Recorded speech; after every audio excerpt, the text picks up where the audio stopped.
How to enable two-factor authentication for an Apple account. Adding two-factor authentication, 2FA, to your Apple ID enhances the security of your account by requiring a verification code in addition to your password when signing in on a new device. Follow these steps to enable this feature.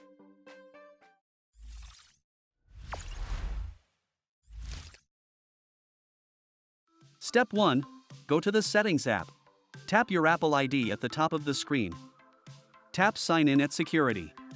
Look for the two-factor authentication option. Tap Turn on two-factor authentication. Tap Continue to proceed. Add a trusted phone number or device. Enter a phone number that can receive a verification code via text message or call. Tap Next. Then verify your phone number. Apple will send a verification code to the phone number you provided. Enter the code to confirm and enable two-factor authentication. You can also add trusted devices. By enabling two-factor authentication, you add an extra layer of security to your Apple ID, ensuring your account remains protected from unauthorized access.